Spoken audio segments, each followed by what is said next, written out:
Hello students, मैं आपकी Nikki ma'am आज आपके सामने फिर से एक नए चैप्टर को लेकर के आई हूँ जिसका नाम है cell cycle and cell division. बेटा, ये क्लास 11th बायोलॉजी का बहुत इंपॉर्टेंट चैप्टर है, चैप्टर नंबर 10।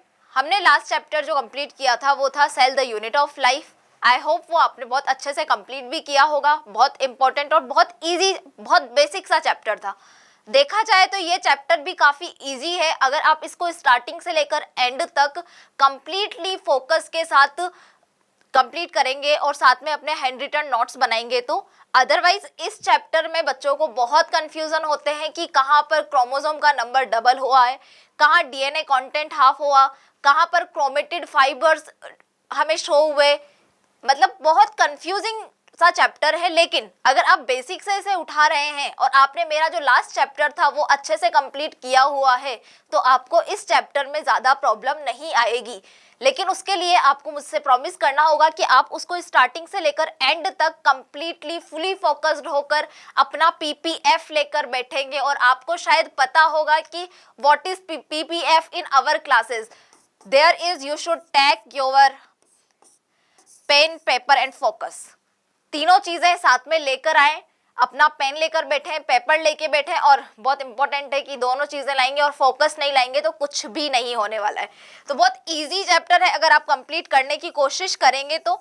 इवन मैं बोलूंगी कि आप स्पेशली पहली बार साइंस लेकर बैठे हैं, बायोलॉजी पहली बार पढ़ रहे हैं, 11th के स्टूडेंट हैं, इससे पहले आपने कहीं पे भी प्रिपरेशन नहीं की है, तो ये चैप्टर आपको बहुत फोकस के साथ देखना है। If you are dropper then तब भी आपके लिए बहुत यूजफुल चैप्टर है, क्योंकि कंसेप्ट्स बहुत इजी है। एनसीईआरटी में रैंडमली 4 या 5 पेज में पूरा चैप्टर कंप्लीट करवाया हुआ है, लेकिन उसमें जब बेसिक सी चीजें निकल के आती हैं, क्रोमोसोम्स, डीएनए, कहाँ पर स्ट्रक्चर क्रोमोसोम का क्लियरली शो हो रहा था, कहाँ पे स्पिंडल फाइबर्स हैं, क्रोमोसोम का नंबर कितना था, तो इस तरह के जब न्यूमेरिकल टाइप क्वेश्चन यहाँ से निकलते हैं तो अच्छे ड्रॉपर्स जो हैं, जिनके बहुत अच्छे मार्क्स आ रहे होते हैं 280, 300 प्लस, वो भी यहाँ पे इस चैप्टर में, इस 4 पेज के चैप्टर में कंफ्यूज हो जाते हैं। तो चलिए अब हम इस चैप्टर को स्टार्ट करते हैं, तो तुम्हारा ध्यान यहीं पे होना चाहिए।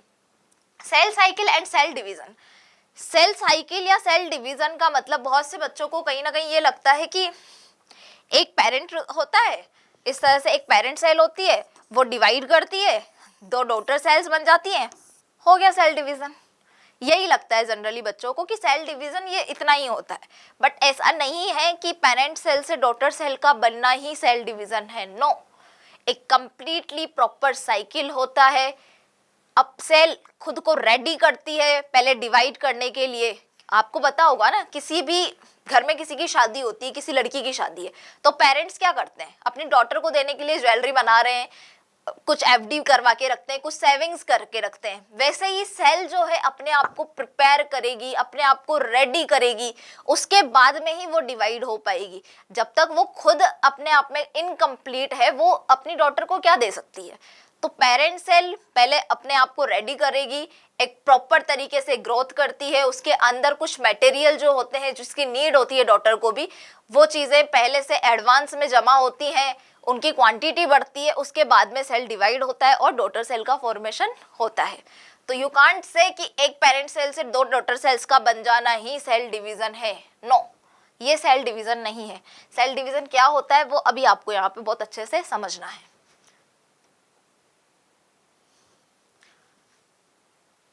अच्छा, चैप्टर का नाम भी गायब हो गया है, दोबारा डाल लेते हैं।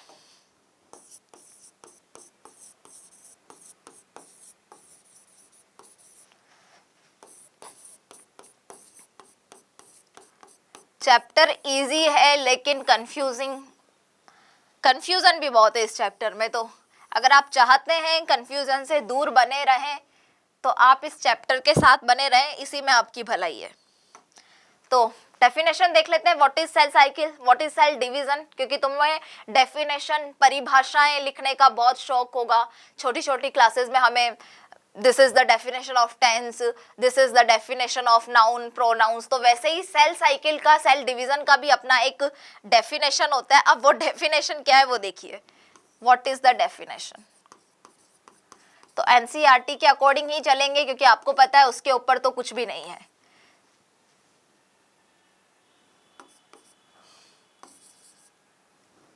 Cell division is a sequence of event. क्या है बेटा? ये सीक्वेंस ऑफ इवेंट है। इसमें इवेंचुअली चीजें जो है एक सीक्वेंस की फॉर्म में चलती हैं। सीक्वेंस में सबसे पहले क्या होता है बेटा? जीनोम का डुप्लीकेशन होता है।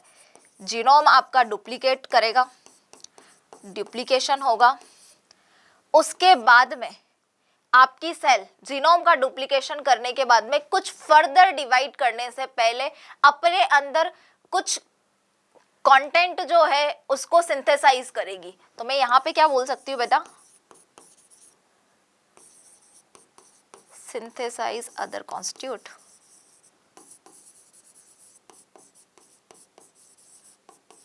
एंड देन जीनोम का डुप्लीकेशन हो गया, प्रोडक्ट जो भी कंटेंट चाहिए था उसको उसका सिंथेसाइज हो गया, वो बन चुका है। तब आपकी सेल जो है वो डॉटर सेल में क्या होगी? डिवाइड होगी। तो cell division is a sequence of event where genome are duplicated, synthesized, other constitute and divided into daughter cell। इधर देखो, जैसे ये कोई पेरेंट है, एक सेकेंड, पेरेंट से डॉटर सेल का बन जाना, सिर्फ इतनी सी चीजें क्या होती है? सेल डिवीजन नहीं है। पेरेंट से डॉटर सेल बनने के बाद में इन डॉटर सेल्स का भी जब फर्दर डिवीजन होता है, क्या होता है बेटा? फर्दर डिवीजन होता है, तब जाके इस कंप्लीट इवेंट को हम क्या बोलेंगे? सेल साइकिल और सेल डिवीजन बोलेंगे। यहां से स्टार्ट हुआ और ये फर्दर डिवीजन करता है, तब जाके ये पूरा का पूरा सेल डिवीजन बोला जाएगा। मैं इतनी देर से आपको बोल रही थी कि सिर्फ पेरेंट का डॉटर सेल में कन्वर्ट हो जाना, एक पेरेंट सेल से 2 डॉटर सेल, 4 डॉटर सेल्स का बन जाना ही सेल डिवीजन नहीं होता है। सेल डिवीजन क्या होता है आपका? सेल डिवीजन होता है कि डॉटर सेल बनने के बाद में भी वो आगे जाके क्या करेगी? फर्दर डिवीजन करेगी। इस कंप्लीटली प्रोसेस को हम क्या बोलते हैं बेटा? सेल डिवीजन बोलते हैं। अब ये जो सेल डिवीजन होता है वो अलग अलग ऑर्गेनिज्म में ऑर्गेनिज्म टू ऑर्गेनिज्म क्या करता है? वेरी करता है। ऐसा नहीं कि किसी में 1 घंटा लग रहा है, किसी में हो सकता है 24 घंटे में सेल डिवीजन हो रहा है, किसी में कुछ दिन लग जाते हैं सेल डिवीजन होने में। तो हर एक ऑर्गेनिज्म का, हर एक सेल का अपना अपना डिवाइड होने का एक टाइम पीरियड होता है। तो हम यहाँ पर सभी की तो बात नहीं करेंगे, लेकिन कुछ उन ऑर्गेनिज्म की बात करेंगे जो यहाँ पे आपकी एनसीईआरटी में दी हुई है। तो सेल डिवीजन क्या होता है बेटा? ऑर्गेनिज्म टू ऑर्गेनिज्म वेरी करता है।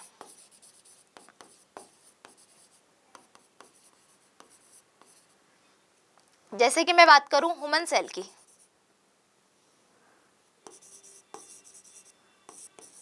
तो एक ह्यूमन सेल को डिवाइड होने के लिए बेटा लगता है कम से कम 24 आवर। पूरा का पूरा एक दिन चाहिए हमें और आपकी सेल को डिवाइड करने के लिए 24 घंटे चाहिए, यानी कि एक दिन चाहिए, तब जाके हमारी सेल क्या होती है बेटा? डिवाइड होती है। वहीं अगर मैं बात करूं ईस्ट की,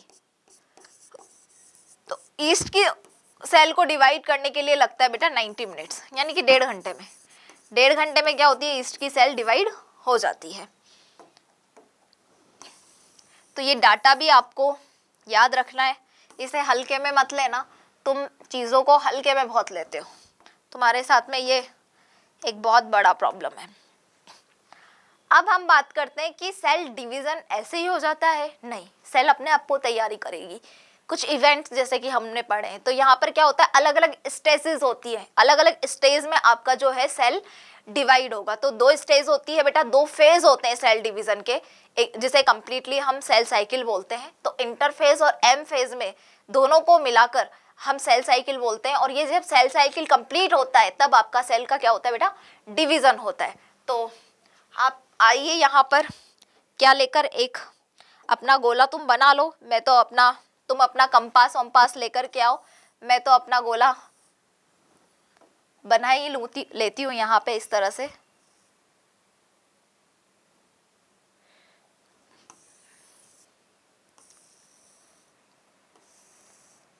कंपास वम्पास ले आओ भाई तुम्हारे, जिससे तुम्हारे गोले वोले कंप्लीट हो जाए बनना।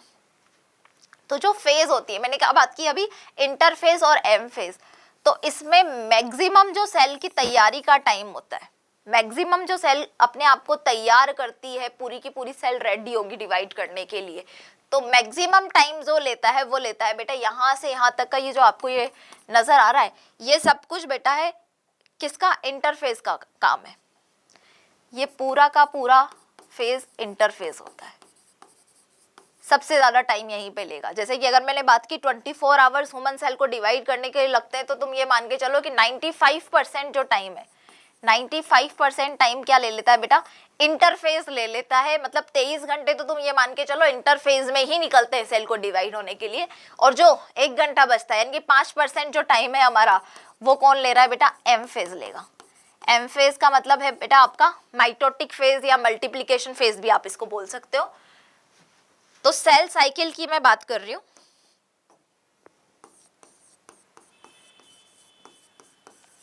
सेल साइकिल बेटा आपका कंप्लीट होता है 2 फेज में, एक है आपका इंटरफेज और दूसरा है आपका एम फेज। इंटरफेज को आप प्रिपरेटरी फेज यानी कि प्रिपरेशन का टाइम उसको दिया जा रहा है, प्रिपरेटरी फेज भी बोल सकते हो। इसके अलावा आप इसको रेस्टिंग फेज भी बोल सकते हो। M phase, mitotic phase, multiplication phase. Further ये एम जो आपका इंटरफेज है बेटा, ये भी 3 पार्ट्स में डिवाइड होगा, अभी हम पढ़ेंगे 1 बाय 1, जिसमें सबसे पहले आएगा बेटा G1 फेज, फिर S फेज और फिर आता है आपका G2 फेज। इसी तरह से एम फेज जो है ये भी 2 पार्ट्स में डिवाइड होता है,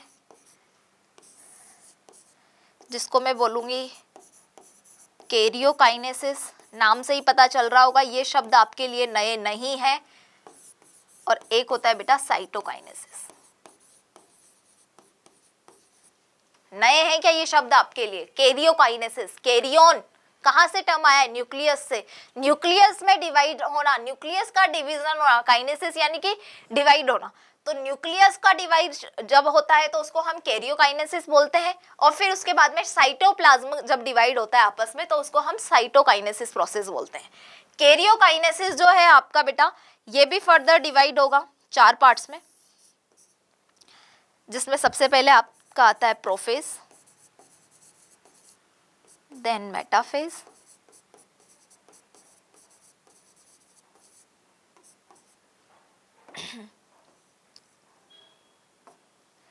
एनाफेज एंड टीलोफेज।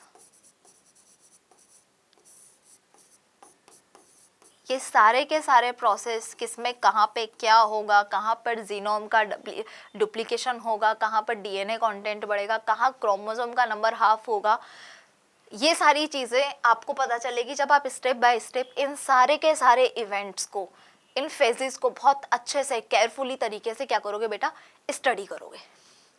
ठीक है, तो हम बेटा सबसे पहले आते हैं इंटरफेस पे। हम बात करते हैं सबसे पहले इंटरफेस की। इंटरफेस जिसका नाम मैं बोल रही हूँ, प्रेपरेटरी फेज भी आप इसको बोल सकते हो। मैम का हो गया है गला खराब तो तुम लोग भी अपना ध्यान रखो भाई, और इसी को आप क्या बोल सकते हो बेटा, रेस्टिंग फेज।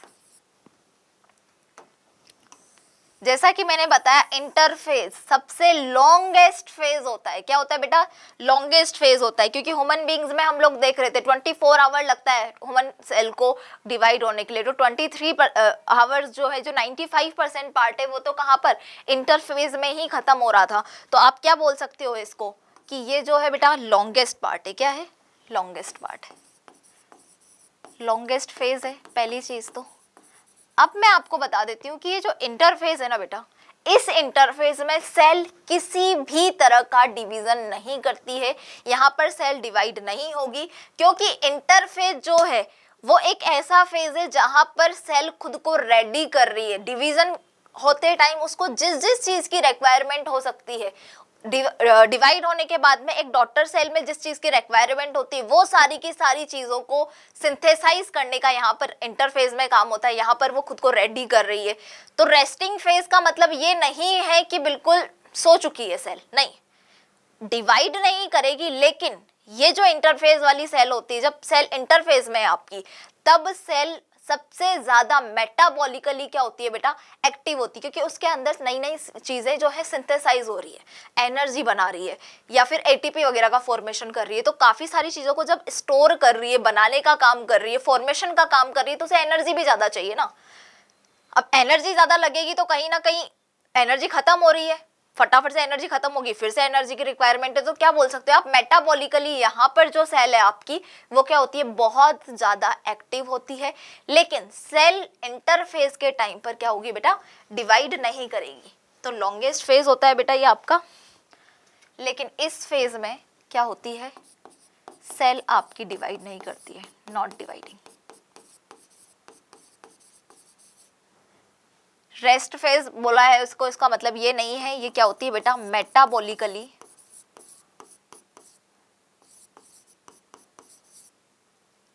मोर एक्टिव, बस डिवाइड नहीं करती है। बाकी मेटाबॉलिकली जो है ये बहुत ज्यादा क्या होती है बेटा, एक्टिव होती है और लॉन्गेस्ट फेज होता है। क्यों होता है, क्योंकि जब ह्यूमन बीइंग के 24 आवर्स होते हैं उसमें से 23 आवर तो इंटरफेज में ही चले जाते हैं। कहाँ पे चले जाते हैं बेटा, इंटरफेज में, और जो बाकी का 1 आवर होता है वो होता है बेटा एम फेज के लिए। तो ये चीज आपको क्या करनी है, समझाने के लिए है, चाहो तो इधर साइड में देख लेना, ठीक है। अब इस इंटरफेस को भी फर्दर हमने 3 फेजेस में डिवाइड किया है, जिसका नाम मैंने अभी आपको बताया, G1 फेज, फिर S phase, then G2 phase, और फिर आता है बेटा आपका M फेज। क्या बोला मैंने, G1, G2, S, सॉरी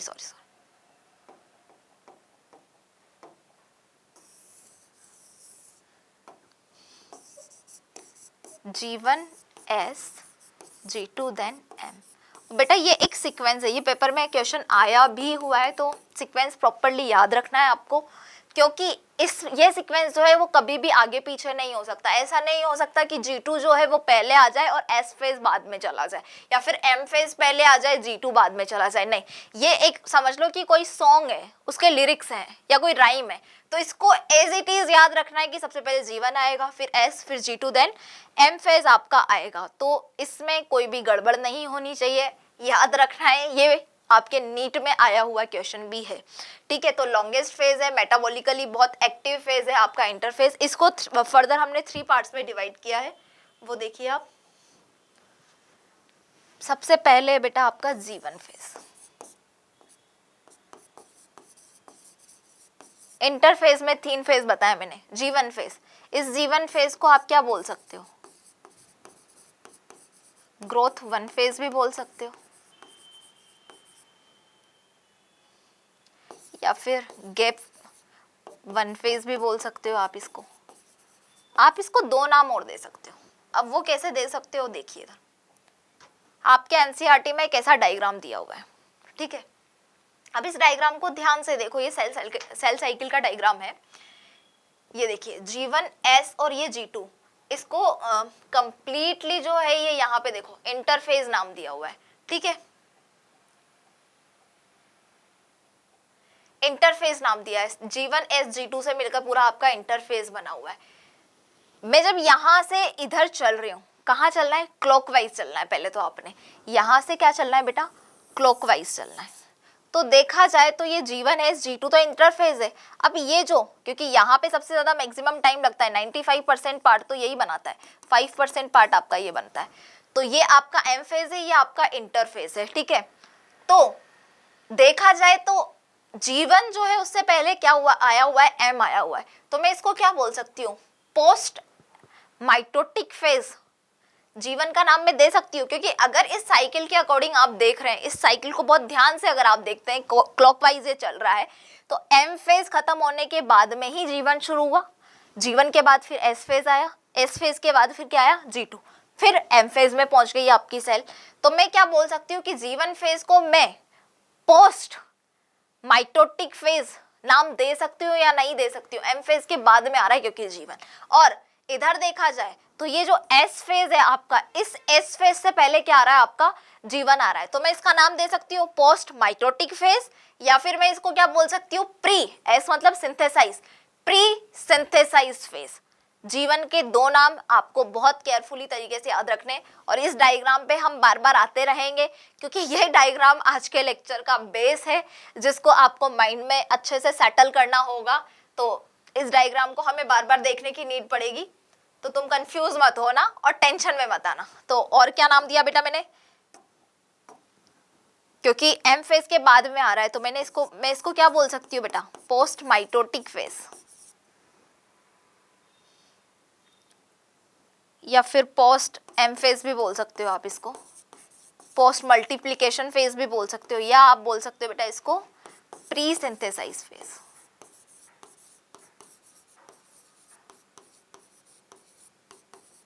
अब मैंने जैसा कि नाम बोला है कि ग्रोथ फर्स्ट फेज है, यानी कि इस जीवन फेज में आपकी सेल जो है वो क्या करेगी, ग्रोथ करने का काम करेगी, अपनी साइज को भी बढ़ा सकती है, अपनी चीजों के अंदर ग्रोथ को बढ़ावा देगी। तो ग्रोथ वन फेज का मतलब ये है कि यहाँ पे क्या होगा बेटा, सबसे ज्यादा आपकी ग्रोथ होने का काम होगा। अब अगर मैं बात करूं, मैंने जैसा कि पहले ही बोला है, जो इंटरफेज है आपका वो क्या है बेटा, लॉन्गेस्ट फेज है। लेकिन इंटरफेज में भी 3 फेज मैंने आपको बताया, G1, S और G2। तो इंटरफेज की बात हो, इंटरफेज क्योंकि पूरे होल साइकिल में इंटरफेज आपका लॉन्गेस्ट फेज है, लेकिन इंटरफेज को भी जब मैंने 3 पार्ट्स में डिवाइड किया है तो मैं बोल सकती हूँ कि जो जीवन फेज है, क्या है बेटा, जीवन जो फेज है वो लॉन्गेस्ट फेज होता है। पूरे के पूरे इंटरफेज का भी सबसे लॉन्ग फेज क्या है, जीवन है। ये बात बहुत अच्छे से ध्यान रखनी है क्योंकि यहाँ पर जो है हर एक बच्चा बेटा बहुत अच्छे से क्या होता है, कंफ्यूज होता है। तो मैंने क्या बोला है कि पूरे के पूरे इंटरफेज का भी लॉन्गेस्ट फेज अगर मैं बात करूंगी तो उसका नाम क्या है, जीवन फेज है। अगर मैं कंप्लीट सेल साइकिल की बात करूंगी तो कंप्लीटली सेल साइकिल में भी सबसे लॉन्गेस्ट पार्ट जो है वो कौन है, जीवन फेज है। तो आपको याद रखना है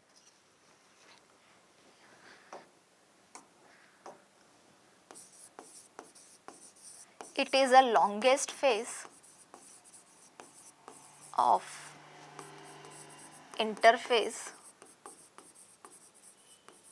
and whole cell cycle।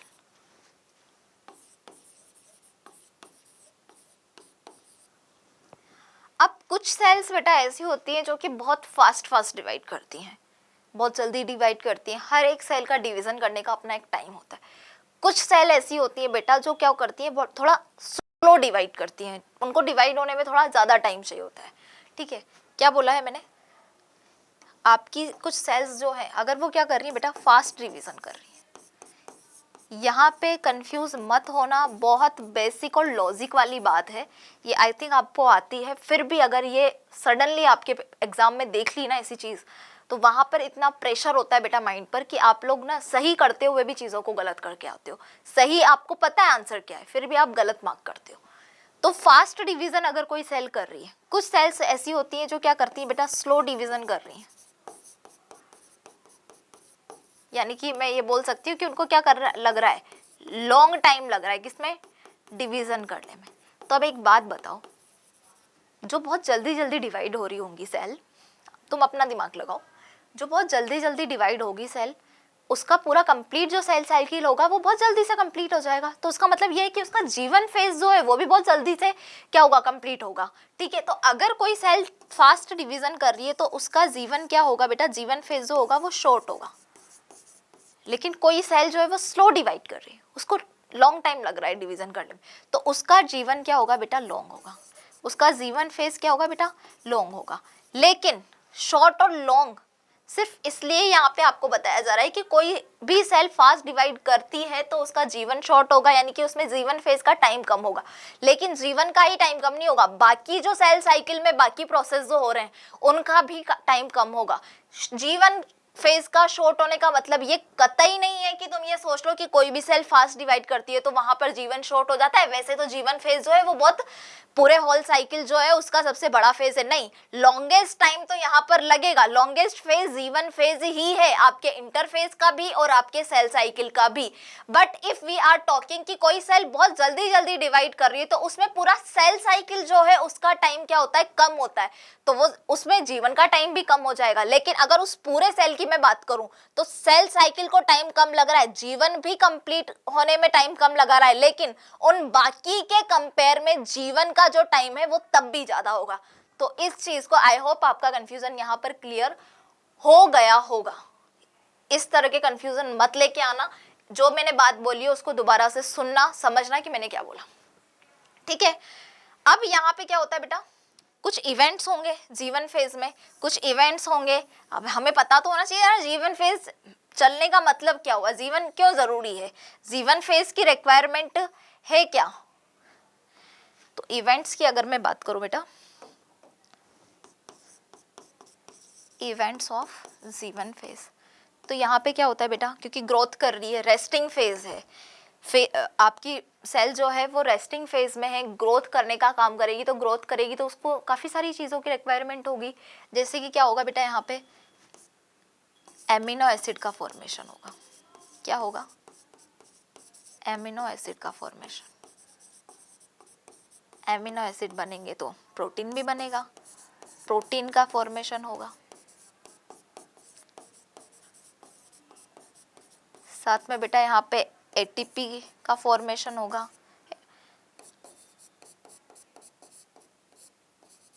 RNA का फॉर्मेशन होगा बेटा,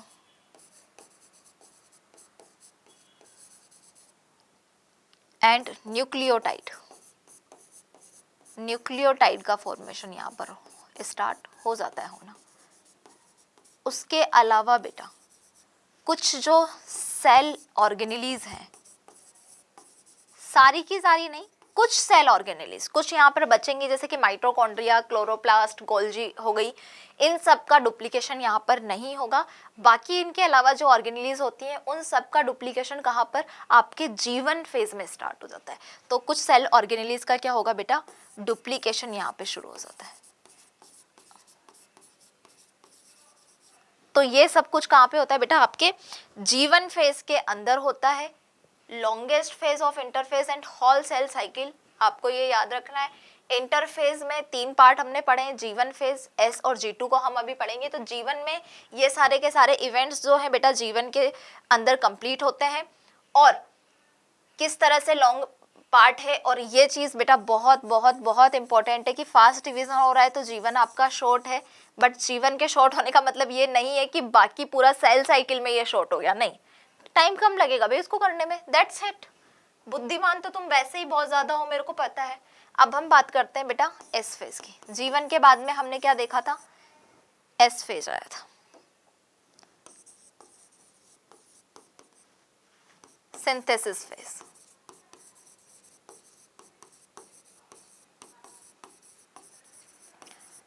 अब अगर मैं एस फेज की बात करूं तो यहाँ पर फिक्स इवेंट्स हैं, ज्यादा कुछ नहीं होता यहाँ पर। सिंथेसिस इवेंट में यानी कि एस फेज में यहाँ पर सिर्फ एक ही चीज होगी, क्या होगा, डीएनए जो कंटेंट है उसका डुप्लीकेशन होगा, यानी कि डीएनए के कंटेंट की मात्रा में बढ़ना, मतलब इंक्रीजमेंट होगा। अगर 20 पिकोग्राम पहले किसी सेल के अंदर आपका डीएनए कंटेंट था, तो एस फेज जब उसमें होगा खत्म तो वहां पर क्या होगा, 20 की जगह 40 पिकोग्राम आपका डीएनए का कंटेंट वहां पर प्रेजेंट होगा, यानी कि डीएनए कंटेंट की मात्रा डबल हो जाएगी, डीएनए कंटेंट का जो नंबर है वो बढ़ेगा यहाँ पर। लेकिन मैंने बोला डीएनए कंटेंट, क्रोमोसोम की बात नहीं की है मैंने, समझना बात को। तो क्या होता है बेटा, यहाँ पे डीएनए का डुप्लीकेशन होता है, आपका डीएनए डुप्लीकेट होगा।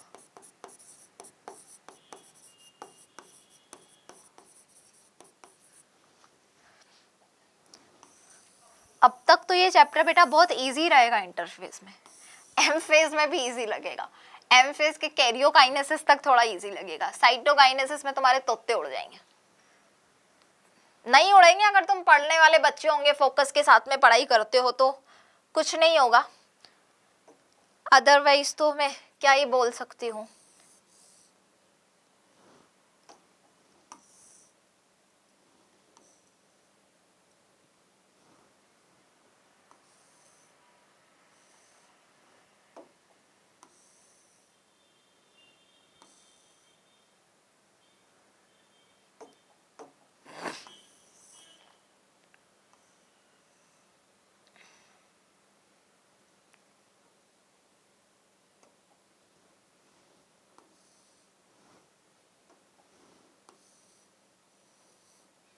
अब देखो यहाँ पर कैसे होता है डीएनए डबल। जैसे कि मैं बात करूं, ये एक सेल है, ये दूसरी सेल है, ठीक है। अब यहाँ पे चलाना बेटा मेरे को क्या बीच में होगा, एस फेज कंप्लीट होगा। तो एस फेज शुरू होने से पहले जो आपकी क्या होगी बेटा, सेल होगी, डीएनए का डुप्लीकेशन होगा, ये तो आपको पता है। तो जो सेल होगी, मान लो उसमें क्या प्रेजेंट है, 20 पिकोग्राम डीएनए का अमाउंट प्रेजेंट है पहले से सेल में, ठीक है। अब इंटरफेज में चल रही है आपकी सेल, सेल डिवीजन की तैयारी कर रही है, सेल साइकिल उसको कंप्लीट करना है। डिवाइड होगी तो यहाँ पे क्या होता है बेटा, क्रोमोसोम नहीं होते, क्योंकि हमने आगे वाले जीवन फेज में देखा वहाँ पे न्यूक्लियोटाइड का फॉर्मेशन हो रहा है, ठीक है। क्रोमोसोम बनने की बात नहीं हुई है, न्यूक्लियोटाइड का फॉर्मेशन हो रहा है। तो यहाँ पे क्या होता है, क्रोमोसोम प्रेजेंट नहीं होते, chromatid fibre, thread like structure जो होती है, क्रोमेटिड फाइबर प्रेजेंट होते हैं। तो जैसे कि इस तरह से आपके क्रोमेटिड फाइबर्स क्या है बेटा, प्रेजेंट है। क्या है ये आपके क्रोमेटिड फाइबर्स हैं, क्रोमेटिड थ्रेड या फाइबर है। क्या है बेटा, ये क्रोमेटिड फाइबर जो है वो सिंगल थ्रेड वाला है, दिखाई दे रहा है आपको, सिंगल थ्रेड वाला है।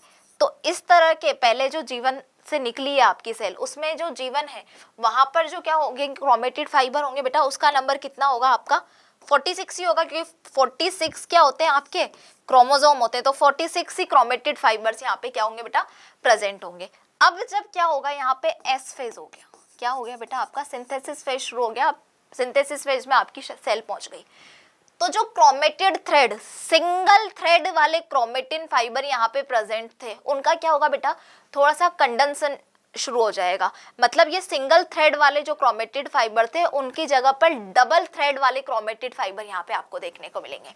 इस तरह से यहाँ पे देखा सिंगल थ्रेड वाले थे, अब यहाँ पे क्या होगा बेटा, इस तरह से डबल थ्रेड वाले, डबल थ्रेड क्रोमेटिड फाइबर्स यहाँ पे आपको दिखाई देंगे। यहाँ पे 46 क्रोमेटिड फाइबर्स का नंबर था, यहाँ पे भी डबल होने के बाद में भी ये पूरा कंप्लीट एक क्रोमेटिड फाइबर ही मैं इसको गिनूंगी, तो ये भी, इनका नंबर भी कितना रहेगा बेटा, 46 ही रहेगा। 46 क्रोमेटिड थ्रेड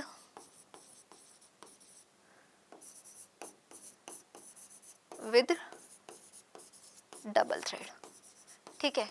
यहाँ पे सिंगल थ्रेड वाले क्रोमेटिड फाइबर थे बेटा, और यहाँ पर डबल थ्रेड वाले क्रोमेटिड फाइबर है। 46 थे यहाँ पर भी क्या होंगे बेटा, नंबर ऑफ क्रोमेटिड फाइबर 46 ही होंगे। लेकिन मैंने क्लियरली बोला है कि एस फेज में क्या होगा, डीएनए का डुप्लीकेशन होगा। तो अगर पहले वाली सेल में 20 पिकोग्राम आपका डीएनए का कंटेंट अवेलेबल था, तो यहाँ पर बेटा जब डीएनए का डुप्लीकेशन हो गया, क्रोमेटिड थ्रेड जो है आपस में चिपक के दो क्रोमेटिड थ्रेड हो गए, 46 के 46 रहे, लेकिन हो तो डबल गए ना, यानी कि डीएनए का डुप्लीकेशन हुआ। तो यहाँ पर क्या होगा बेटा, जो डीएनए का डुप्लीकेशन के बाद में 40 पिकोग्राम क्या होगा, आपका डीएनए का कंटेंट प्रेजेंट होगा, यानी कि एस फेज में डीएनए का डुप्लीकेशन हो गया। क्लियरली आपको नजर आ रहा है, ठीक है। यहाँ पे सिंगल थ्रेड वाला था, यहाँ पे डबल थ्रेड वाला क्रोमेटिड फाइबर प्रेजेंट है। अब देखिए, डीएनए का डुप्लीकेशन तो होता है, साथ में कुछ और चीजें भी यहाँ पर होती हैं। क्या होता है बेटा, सेंट्रियोल का डुप्लीकेशन भी होगा। कुछ ऐसी प्रोटीन होंगी जो यहाँ पर सिंथेसाइज होंगी, ठीक है। कुछ प्रोटीन्स हमने देखा जीवन में प्रोटीन का फॉर्मेशन हो रहा है, प्रोटीन सिंथेसाइज हो रहा है, लेकिन सारी की सारी प्रोटीन जीवन में नहीं बनती है। कुछ स्पेशल प्रोटीन होती है, like histone protein. Histone protein specially कहाँ पे सिंथेसाइज होती है, आपकी एस फेज के अंदर सिंथेसाइज होती है। तो इधर आ जाइए, हमारे पेन पेपर को लेकर, फोकस तो तुम पूरा लेकर बैठते ही हो, और आपको अगर आप मुझसे पढ़कर आए हो cell the unit of life, तो आपको पता होगा कि जो सेंट्रियोल है वो सिर्फ और सिर्फ कहाँ पर होता है बेटा, एनिमल सेल के अंदर प्रेजेंट होता है। कहाँ पर होता है, एनिमल सेल के अंदर प्रेजेंट होता है। तो सेंट्रियोल का भी क्या होता है बेटा, डुप्लीकेशन होता है, किसके अंदर, एस फेज के अंदर, और ऐसा सिर्फ एनिमल सेल में होता है। उसके अलावा मैंने अभी क्या बात की थी बेटा, हिस्टोन प्रोटीन की। तो कुछ स्पेशल टाइप के प्रोटीन्स जैसे कि हिस्टोन प्रोटीन है, उसका फॉर्मेशन या सिंथेसाइज भी कहाँ पे होगा बेटा, आपके एस फेज में होगा। और ये दोनों काम है वो कहाँ पे खत्म होंगे, आपके साइटोप्लाज्म में। ये दोनों चीजें बेटा कंप्लीट सिंथेसाइज चल रहा है आपका साइटोप्लाज्म के अंदर, क्योंकि सेंट्रियोल भी आपका साइटोप्लाज्म के अंदर प्रेजेंट होता है और हिस्टोन प्रोटीन भी वहाँ पे प्रेजेंट होता है, ठीक है। तो ये आपका जीवन फेज हमने कंप्लीट कर लिया, इंटरफेज में एस फेज हमने कंप्लीट कर लिया। अब देखो एस फेज के बाद में क्या आएगा बेटा, G2 फेज। क्या आएगा, G2 फेज। अब G2 फेज को मैं क्या बोल सकती हूँ, गैप 2 फेज, या फिर मैं इसको सेकेंड ग्रोथ फेज भी बोल सकती हूँ ना।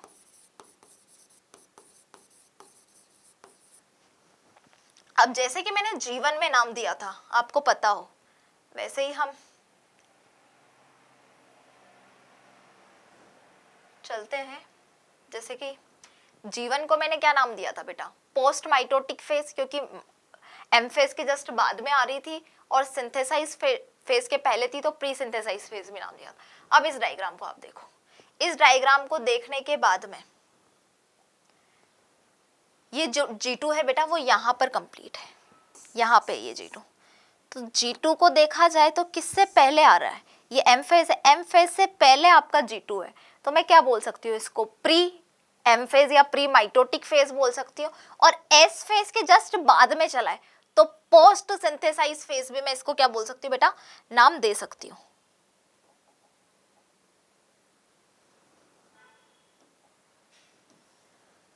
क्या बोल सकती हूँ, post synthesise phase, G2 S के बाद में आ रहा है और M से पहले आ रहा है, इसलिए इसको मैं क्या बोल सकती हूँ, प्री माइटोटिक फेज भी इसका नाम दे सकती हूँ। तो ये नामों में कंफ्यूजन नहीं होना है बेटा, ये छोटे छोटे कंफ्यूजन, 3-4 स्टेटमेंट वाले क्वेश्चन आ गए ना, तो आप लोगों के ऐसा होता है ना, बत्ती बिल्कुल बुझ जाएगी तुम्हारी एग्जाम के अंदर, और कुछ नहीं होना। तो क्या नाम दिया बेटा मैंने इसको, पोस्ट सिंथेसाइज फेज भी इसको बोल सकते हैं, या इसका एक और नाम है प्री माइटोटिक फेज।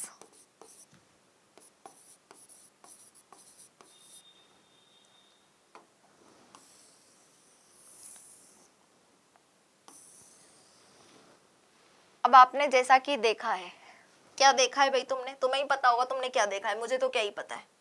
अब G2 में क्या होगा, मोस्टली चीज है, जितनी प्रोटीन्स बननी थी वो सब कहाँ बन गई है, G1 में।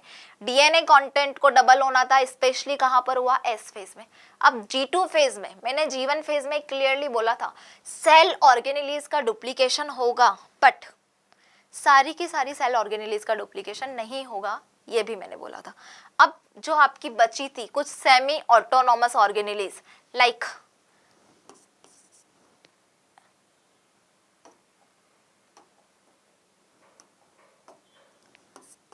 माइटोकॉन्ड्रिया, ठीक है, उसके अलावा बेटा आपका क्लोरोप्लास्ट और आपकी गोल्जी, इन सब का डुप्लीकेशन कहाँ पे होगा, आपका G2 फेज में, गैप 2 फेज या ग्रोथ सेकेंड फेज में। पहली चीज तो डीएनए का क्या हुआ है, अभी एस फेज में डुप्लीकेशन हुआ है। यहाँ पर क्या होता है बेटा, कुछ स्पेशल प्रोटीन होती है जिसका नाम है ट्यूब्यूलिन प्रोटीन, इसका भी क्या होता है, यहाँ पे फॉर्मेशन या सिंथेसाइज होना शुरू होता है। आपके आरएनए डीएनए वाला काम तो पहले ही खत्म हो गया, लेकिन यहाँ पर क्या होता है, कुछ फिर से G2 फेज में कुछ प्रोटीन्स और कुछ आरएनए जो है, यहाँ पर भी क्या होता है, फॉर्मेशन होना स्टार्ट हो जाते हैं, वापस से स्टार्ट करते हैं, यानी कि उनका भी सिंथेसाइज फिर से शुरू होता है। तो मैं क्या बोल सकती हूँ, यहाँ पे आरएनए एंड प्रोटीन सिंथेसिस भी फिर से क्या होता है, एक बार G2 में होता है। गैप 2 फेज के लिए जो है बेटा, इतना सा आपको पता होना चाहिए कि यहाँ पे क्या क्या हो रहा है। पहली चीज तो इसके नाम बहुत इंपॉर्टेंट है कि इसको पोस्ट सिंथेसाइज फेज या फिर प्री माइटोटिक फेज हम लोग बोलते हैं। माइटोकॉन्ड्रिया, क्लोरोप्लास्ट और गोल्जी का जो है डुप्लीकेशन यहाँ पर होगा बेटा, ट्यूब्यूलिन फॉर्मेशन होगा, और आरएनए एंड प्रोटीन का जो है कुछ अमाउंट में यहाँ पर क्या होगा, फॉर्मेशन स्टार्ट होता है। अब ये यहाँ पे खत्म हो गया आपका पूरा का पूरा क्या बेटा, इंटरफेज। इंटरफेस को तो हमने 3 पार्ट्स में डिवाइड कर दिया, G1S और G2। अब जरा सोचो कि पूरा का पूरा सेल क्या होता है, डिवाइड होने के लिए तैयार हो गया।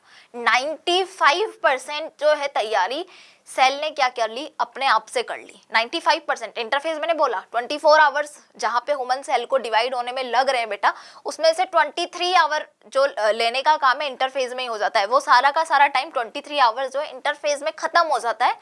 बाकी का जो 1 आवर कंप्लीट होता है वो होता है एम फेज में। अब जब किसी भी चीज ने 95% अपना लगा दिया किसी चीज में, 23 घंटे से वो मेहनत कर रहा है, वो पूरी तैयार हो चुका है कि बस अब तो 1 घंटे की मेहनत और है, उसके बाद में क्या होगा, पेरेंट सेल से डॉटर सेल का डिवीजन हो जाएगा, यानी कि डिवाइड हो जाएगा। अब तुम ये सोचो कि ये सारी चीजें क्या अपने आप ही चलती है क्या?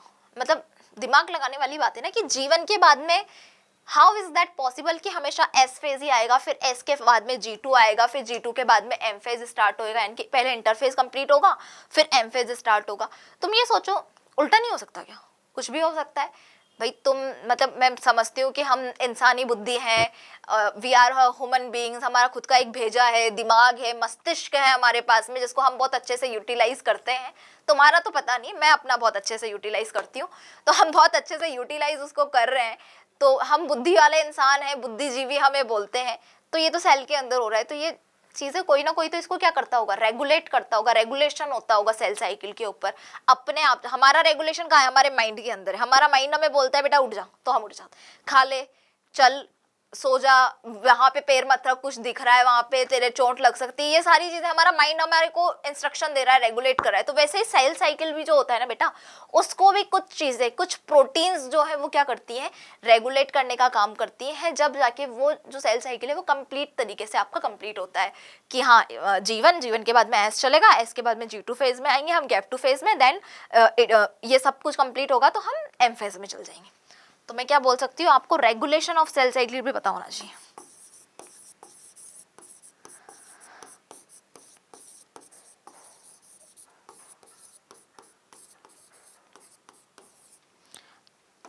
तो बेटा regulation of cell cycle, specially अगर मैं बात करूँ तो सेल साइकिल को रेगुलेट करने का जो काम करता है उस प्रोटीन का नाम होता है आपका काइनेसिस। एंजाइम्स हैं, प्रोटीन है यहाँ पे कुछ जो इसको करते हैं, तो काइनेसिस के थ्रू क्या होता है, इसका रेगुलेशन होता है, ठीक है। लेकिन जो काइनेज है बेटा, ये भी क्या है तुम लोगों की तरह, जैसे तुम लोग होते हो ना, अच्छा मेरे को उस स्कूल में एडमिशन लेने का मन तो है पर मेरा दोस्त नहीं ले रहा तो मैं भी नहीं ले रहा। हाँ मेरे को कोचिंग तो जाना है, वहां पे मेरे को भी पढ़ना है उन मैम से या उन सर से, बट मेरा दोस्त नहीं जा रहा, अगर वो जाता है तो मैं चला जाऊंगा। वैसे ही काइनेस का हिसाब है, मतलब ये करता तो रेगुलेट है, बट ये भी कहीं ना कहीं किसी और चीज पर डिपेंड है। अगर वो चीज नहीं होगी प्रेजेंट तो ये क्या करेगा, काइनेज रेगुलेशन का काम नहीं कर पाएगा। तो ये जो काइनेज है बेटा, ये किस पे डिपेंड होता है, आपका साइक्लिन पर डिपेंड होता है। किस पे डिपेंड होता है बेटा, साइक्लिन पर। साइक्लिन पर डिपेंडेंट है काइनेज, तब जाके आपका ये रेगुलेशन ऑफ सेल साइकिल वाला प्रोसेस क्या होता है, कंप्लीट हो पाता है। तो मैं इसको एक और नाम क्या दे सकती हूँ, काइनेज डिपेंड है ना क्योंकि भाई, तो मैं इसको ये बोल सकती हूँ साइक्लिन डिपेंडेंट काइनेज।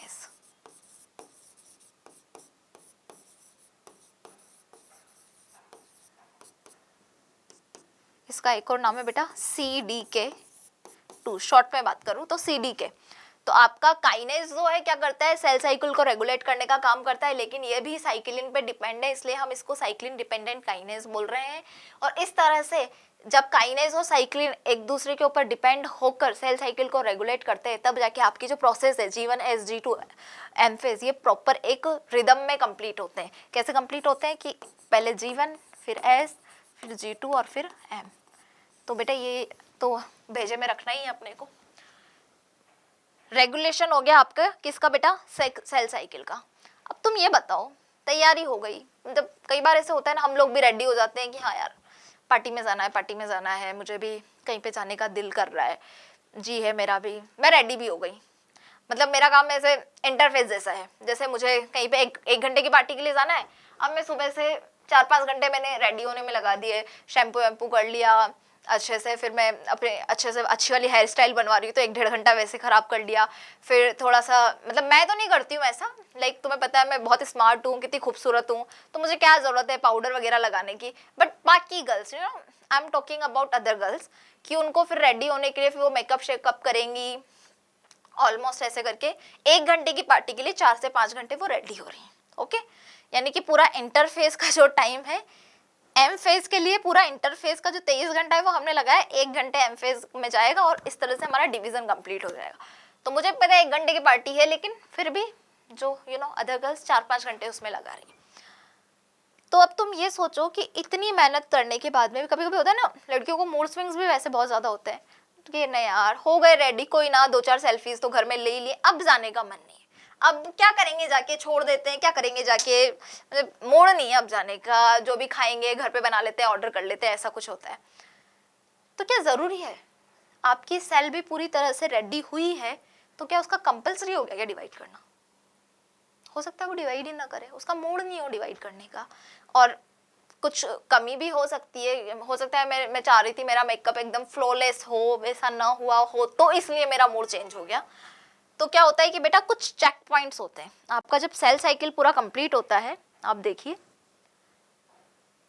ये जो सेल साइकिल होता है ना पूरा इंटरफेज वाला फिर एम फेज वाला, तो यहाँ पर क्या होता है बेटा कुछ चेक पॉइंट्स होते हैं, अगर सेल इन चेक पॉइंट्स को क्रॉस कर जाती है तब तो 100% श्योरिटी है that cell will be divide, but if cell are not able to cross these check points then we are not sure कि सेल डिवाइड होगी या नहीं होगी। अब ये चेक पॉइंट्स क्या होते हैं मैम? सबसे पहला चेक पॉइंट आता है बेटा आपका कहां पर, G1 से S के बीच में, इस वाली जगह पे होता है आपका एक चेक पॉइंट।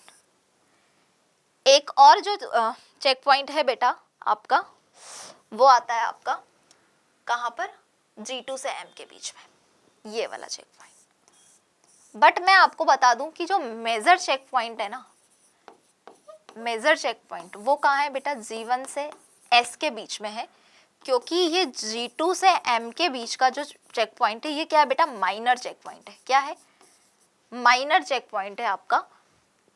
इस जगह पर जो है माइनर चेक पॉइंट है, आप जो है मैं बोलूं कि अगर G1 से S फेज वाले चेक पॉइंट से गुजर चुका है, G1 और S के बीच में जो चेक पॉइंट है, अगर यहाँ से आपकी सेल जो है सेल साइकिल निकल चुकी है आपकी इस चेक पॉइंट से, तो क्या होता है बेटा 99% चांसेस है दैट कि आपकी सेल डिवीजन करेगी ही।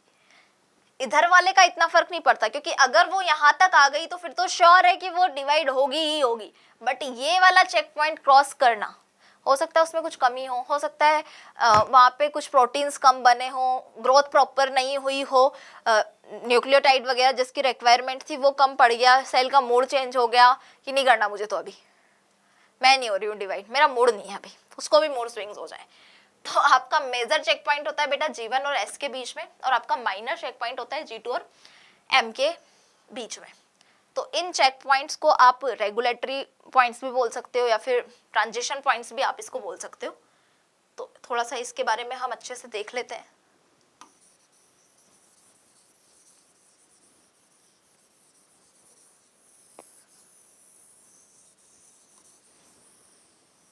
हाँ डायग्राम तो क्लीन करने दो भाई, डायग्राम तो दिखना चाहिए, अभी पढ़ना तो इधर है अपने को, चेक पॉइंट्स की बात करनी,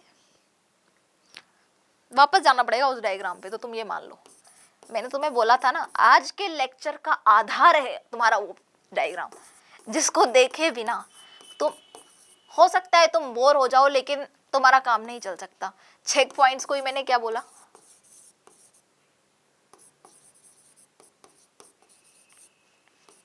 रेगुलेटरी पॉइंट, या इसको आप ट्रांजिशन पॉइंट्स भी बोल सकते हो।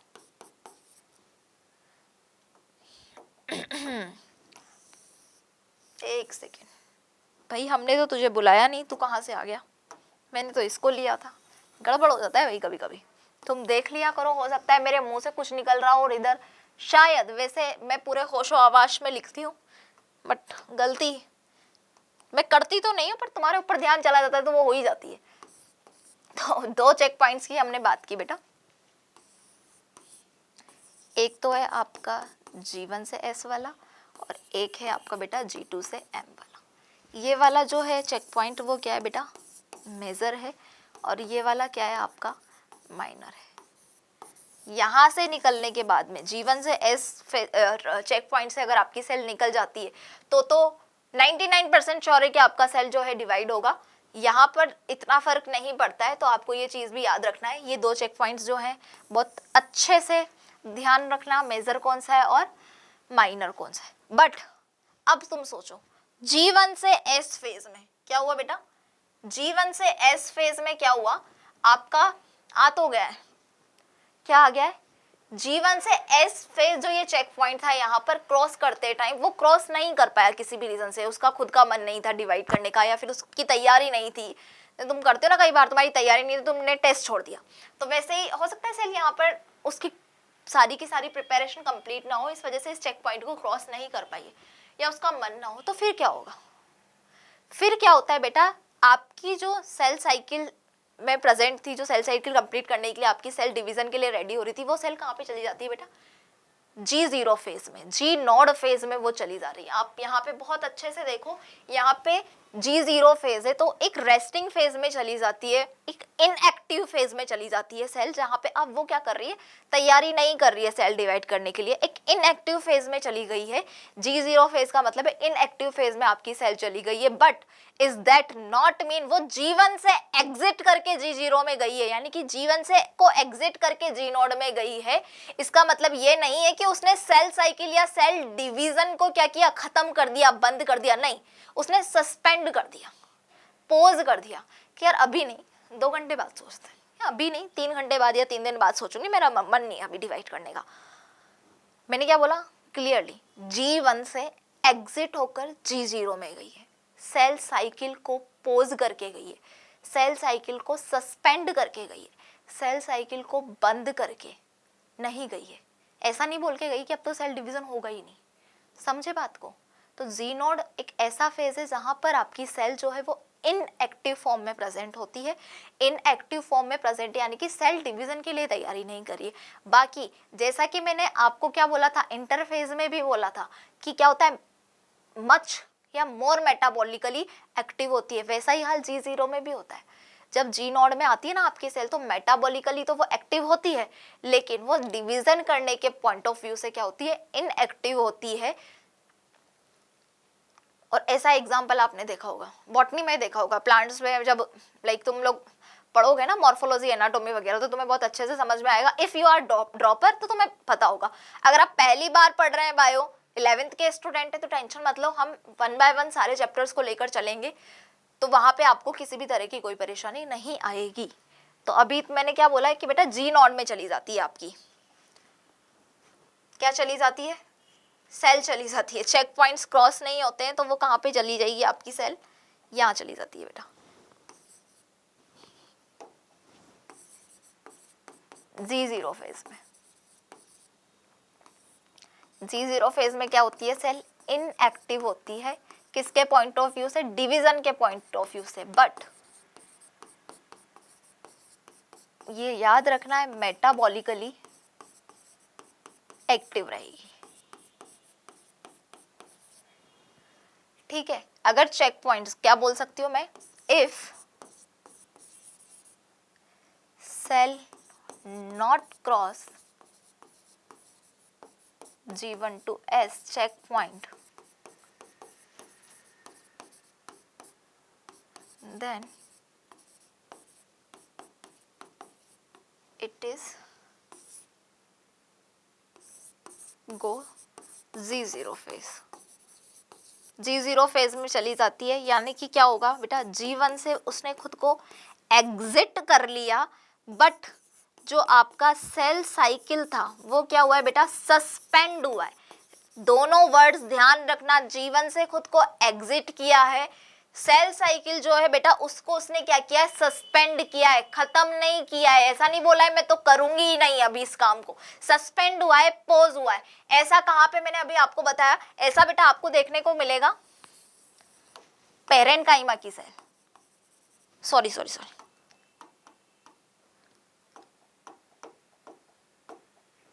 इधर ही समझा देती हूँ, उधर क्या समझोगे, यहाँ आ जाओ कोने में। तुम्हें क्या है कि कोने में ज़्यादा समझ में आता है।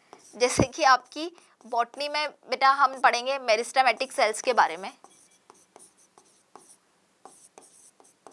तो जो मेरिस्टेमेटिक सेल्स है बेटा वो क्या करती है बेटा, डिफ्रेंशिएट होकर क्या बनाती है, आपकी पेरेन्काइमा बनाती है, पेरेन्काइमा सेल्स बनाती है। मेरिस्टेमेटिक सेल्स डिफरेंशिएट होकर, मेरिस्टेमेटिक सेल्स आपको पता है सेल डिवीजन का सबसे ज्यादा काम ही मेरिस्टेमेटिक सेल्स में होती है प्लांट्स के अंदर। तो मेरिस्टेमेटिक सेल्स डिफरेंशिएट होकर क्या करती है, पेरेंट काइमा की सेल्स बनाती है। अब ये जो पेरेंट काइमा की सेल है, ये इसको आप क्या बोल सकते हो कि ये G0 वाली फेज में, किस फेज में बेटा, ये आपकी G0 वाली फेज में है। G0 वाली फेज में अब थोड़े टाइम बाद जब वो G0 से उठेगी, अब उसकी नींद खत्म हुई है, अब वो चाहती है अपने आप को एक्टिव करना, अब वो काम धाम करना चाहती है, तो G0 से आपकी जो सेल है वो G1 में वापस से एंट्री करेगी, क्योंकि वो G1 से निकली थी पहले, तो G1 में फिर से एंट्री करेगी। तो पेरेंट काइमा की सेल्स क्या करती है बेटा, फिर वहां पे डी डिफरेंशिएट होकर आपका सेकेंडरी मेरिस्टेमेटिक सेल्स बनाती है, सेकेंडरी मेरिस्टेमेटिक सेल्स बनती है। तो वापस से बनी कि नहीं बनी, आ गई G1 में फिर से डिवीजन करने के लिए।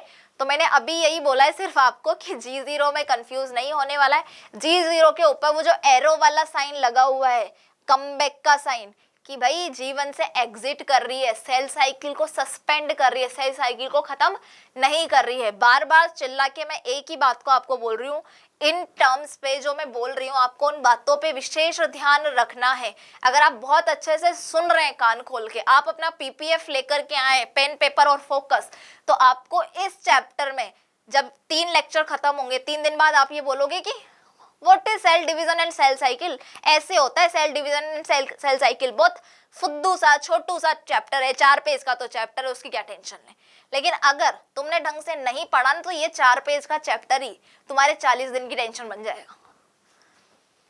तो G0 फेज में क्या होती है, चली जाती है आपकी सेल। अब इसके बाद में यहाँ पर आपका क्या खत्म होता है, इंटरफेस कंप्लीट तरीके से खत्म होता है। इंटरफेस में कब कौन सी सेल क्या प्रिपेयर कर रही है, कहाँ ग्रोथ कर रही है, कहाँ DNA का कंटेंट डबल हो रहा है, कहाँ क्रोमेटिड फाइबर सिंगल थ्रेड में है, डबल कैसे हुए, ये सारी चीजें हम लोग डिस्कस कर चुके हैं। नेक्स्ट लेक्चर में बेटा हम देखेंगे एम फेज के बारे में, माइटोटिक फेज या मल्टीप्लीकेशन फेज जिसकी हम बात करते हैं। एम फेज में हम कैरियोकाइनेसिस, साइटोकाइनेसिस में काफी सारी चीजें देखेंगे। फिर माइटोसिस थोड़ा इजी रहेगा आपको, मियोसिस थोड़ा सा कंफ्यूजन है, लिटिल बिट कंफ्यूज, ज्यादा कंफ्यूजन नहीं है, अगर फोकस के साथ करोगे तो बहुत इजी है। आज का लेक्चर हम बेटा यहीं पे खत्म करते हैं। आपको ये जो नोट्स लिखवाए गए हैं पूरे हैंड रिटन नोट्स होते हैं, आपको प्रॉपरली अपनी नोटबुक में कॉपी पेस्ट नहीं करना है। ऐसा नहीं तुमने यहाँ से स्क्रीनशॉट ले लिया फोन से, मुझे पता है तुम यूट्यूब से पढ़ रहे हो, तुम बहुत समझदार हो, तुम मेहनत से बचना चाहते हो। मेहनत तो तुमसे होती ही नहीं है ना, तुम चाहते हो मैम आओ हमें प्लेट लगा के दे दो, हम तो ऐसे ही खाना चाहते हैं उस चीज़ को, तो वो नहीं हो सकता। आपको प्रॉपरली हैंड रिटन नोट्स हैं अपनी नोटबुक में लिखने प्यारे प्यारे। मैंने जैसे कि पहले भी बोला है कि बायो जो है बिना एक्सेप्शन के नहीं चलती है। दूसरी चीज, बायो में तुम सिंगल पेन से काम नहीं चला सकती, तुम्हें 3-4 कलरफुल मल्टी कलर वाले पेन्स उठाने पड़ेंगे, उनसे अपने सुंदर सुशील हाथों से अपने प्यारे प्यारे नोट्स बनाओ और चैप्टर को रिवाइज करना है। इसके साथ ही जो हमने पूरा इंटरफेस खत्म किया, एम फेज से पहले पहले की जितनी भी एनसीईआरटी की रीडिंग है बेटा वो अच्छे से कर लेना। इसको पढ़ के एनसीईआरटी की रीडिंग के बाद में तुम्हें दोबारा देखने की नीड नहीं पड़ेगी, ठीक है। तो कल हम स्टार्ट करने वाले हैं हमारा M phase. Okay students, bye bye, thank you so much, अपना ध्यान रखिए।